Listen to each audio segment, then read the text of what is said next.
8 Febraayo waxaa 2 sano laga joogaa doorashada madaxweyne Maxamed Cabdullaahi Farmaajo kaas oo sida afkiisa uu ka sheegay loo bixiyay Farmaajo High Expectations rajo weyn laga qabay inuu isbedel ka keeno dhanka amniga siyaasadda dhaqaalaha iyo dhismaha dawladnimada haddaba Goobjoog News waxay xog ururin ballaaran ku sameysay isbarbardhigga waxqabadka 2 sano ee ugu horeysay ee dawladda madaxweyne Xasan Sheekh Maxamuud iyo midda madaxweyne Farmaajo amniga 2 sano ee ugu horeysay madaxweyne Xasan Sheekh Maxamuud waxaa la dhisay wasaaradda gaashaandhigga xirada tababarka nacnac iyo golaha amniga qaranka Soomaaliyeed barnaamijka High Level Detection Program oo xilligaas la hirgeliyay waxaa isu soo dhiibay 70 sargaal oo ay ku jireen Xasan Daahir Aways iyo Atam waxaana Muqdisho laga qaaday 60 isbaaro muddadii 2 sano ee ugu horeysay dawladda Xasan Sheekh Maxamuud waxaa min hal jeer la bedelay taliyaasha NISA xooga dalka booliska iyo xataa wasiirka gaashaandhigga NISA Axmed Fiqi oo lagu bedelay Bashiir xooga dalka General Cabdiqaadir Diini oo lagu bedelay Daahir Aadan Cilmi booliska Cabdixakiin Daahir Saacid iyo wasiirka gaashaandhigga oo la dhacay xukuumadii Shirdoon dawladda madaxweyne Farmaajo 2 sano ee ay joogtay waxaa ka tagtay 3 taliye Shirdoon Cabdullaahi Gaafow Maxamuud Cabdullaahi Maxamed Cali Sanbalolshe iyo Xuseen Cusmaan Xuseen waxaa jooga taliyihii afraad ee xooga dalka General Maxamed Aadan Axmed Buud General Maxamed Axmed Jimcaale Cirfiid sareeya gaas Cabdiwali Jaamac Xuseen Gorod iyo sareeya gaas Daahir Aadan Cilmi Indhaqarshe waxaa jooga oo kale booliska taliyihii afraad General Sheekh Xasan Xaamud Cabdixakiin Daahir Saciid Saacid General Muqtaar Xuseen Afrax iyo Bashiir Cabdi Maxamed halka abaanduulaha xooga dalka iyo asluubta ay la joogaan mid waliba kii saddexaad 2 sano ee ugu horeysay dawladda madaxweyne Xasan Sheekh Maxamuud waxaa al-shabaab laga qabsaday gobollo badan galmudug waxaa kamid ahaa Ceel Buur Wabxo Shabeellaha Dhexe waxaa kamid ahaa Jowhar Mahadaay iyo Balcad Hiiraan waxaa kamid ahaa Buule Barde Maxaas Jalalaqsi iyo meelo kale Jubbaland waxaa al-shabaab laga saaray Gado Baardheere Barwaaqo halka Jubbada Hoose laga saaray Kismaayo Buule Guduud Mangaabo Baarsanguuni iyo meelo kale Koonfur Galbeed gobolka Baay waxaa laga saaray Diinsoor halka gobolka Bakool laga qabsaday Xudur Waajid Tiyeglow iyo Rabdhuure Shabeellada Hoose Walaweyn Braawe Marka iyo Qoryooley 2 sano ee madaxweyne Farmaajo lama qaadin dagaal weyn al-shabaab waxa ay dib u qabsatay magaalooyin badan laakiin dawladdu waxa ay furtay jidadka xeebta ah ee Muqdisho ilaa Marka isla jidkaas 2 bil ee ugu dambeysay waxaa lagu dilay taliyaashii isaga kala dambeeyay ee guutada 12 Abriil kadib booqashada madaxweyne Xasan Sheekh Maxamuud Mareykanka January 17 2013 waxaa la qafiifiyay cunaqabataynta hubka ah waliba Obama ayaa saxiixay in taageero military la siiyo Soomaaliya Abriil 2013 dawladda Xasan Sheekh Maxamuud waxa ay heshiis la gashay Turkiga iyo Talyaaniga in ay tababar dibadeed siiyaan saraakiisha ciidamada Soomaaliya waxay Turkiga kula heshiisay in la dhiso xero weyn oo lagu tababaro ciidamada waatan Jazeera waxay kaloo ku guuleysatay in ciidamadii lagu tababari jiray Uganda tababarkooda loo soo wareejiyo Muqdisho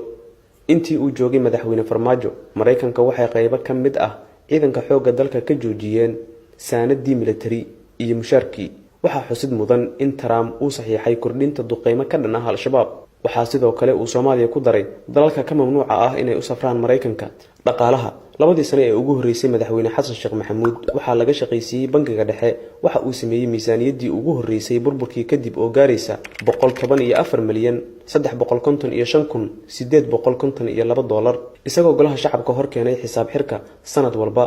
madaxweyne Xasan Sheekh Maxamuud markii uu yimid waxa uu dhaqaalaha dalka ka qaaday 2012 1.2 boqolkiiba 1.4 oo 2013 ah 0.4 oo ah 2014 waxa xusid mudan in uu 2016 uga tagay 4.4 boqolkiiba madaxweyne Maxamed Cabdullaahi Farmaajo waxa uu dalka qabsaday isaga oo GDP-ga dalku yahay 4.4 laakiin 2 sano ee uu joogay hoos ayuu u dhacay oo waxa uu gaaray 2017 iyo 3.1 2018 xilligii Xasan Sheekh Maxamuud waxa dalka maalgashi ku sameysay Turkiga Faafoori oo garoonka ah iyo Albayraq oo dekada ah waxa sahmin loo ogolaaday Som Oil and Gas intii uu madaxweyne Farmaajo joogay ma jirin maalgashi toos ah 2 sano ee ugu horeysay madaxweyne Xasan Sheekh Maxamuud shaqaale dawladeed oo rasmi ah ayaa la diiwaan galiyay 3,000 ka badan ayaa la qoray ilaa ay gaareen 5,526 shaqaale iyada oo mushaarka ciidanka iyo shaqaalaha rayidka lagu bixin jiray grade halka madaxweyne Farmaajo aanu wali qaadan wax shaqaale rasmi ah oo tirada rasmiga ah waa sidii hore deyn cafinta dawladii madaxweyne Xasan Sheekh Maxamuud waxa ay dalka dib ugu soo celisay hay'adda lacagta adduunka IMF taasoo ay la gashay heshiiskii article 5 oo suura geliyay in IMF ay Soomaaliya ka saxiixato heshiisyadii SMB iyo deyn cafiska waxay sidoo kale dib ugu soo celisay Soomaaliya kaalintii ay ku lahayd iskaashiga Europe Africa Caribbean Pacific EU iyo ACB kaasi oo suura geliyay in Soomaaliya ay caawinaad toos ah ka hesho EU waxay ku guuleysatay barnaamijka New Deal kaasi oo wadada u furay inay Soomaaliya iyadu keensato mashaariicda horumarineed madaxweyne Farmaajo waxa uu sii waday barnaamijka SMB iyo xiriirka hay'adda IMF-ta iyo bangiga adduunka dhismaha hay'adaha dawladda labadii sano ee ugu dambeysay madaxweyne Xasan Sheekh Maxamuud waxa uu saxiixay sharciyo qayb ka ah dhismaha hay'adaha dawliga ah sida sharciga degmooyinka iyo midka gobolada sharciga golaha adeega garsoorka dhismaha guddiga dib u eegista dastuurka sharciga shaqada wasaaradda arrimaha dibadda sharciga kalluumaysiga badaha Soomaaliya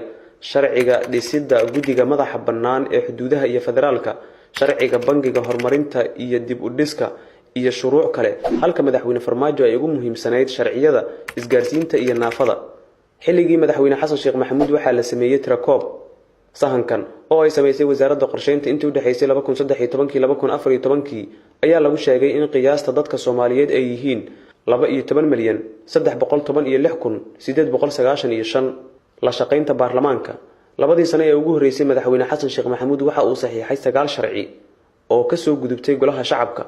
halka madaxweyne Farmaajo saxiixay 4 sharci sidoo kalena ma jirin khilaaf soo kala dhaxgalay madaxweyne Xasan Sheekh Maxamuud iyo guddoonka waxa 4 sano la dhameystay gudoomiye Jawaari halka madaxweyne Farmaajo ay iskhilaafeen isaga iyo gudoomiyaha golaha shacabka taasi oo keentay inuu iscasilo Mr Jawaari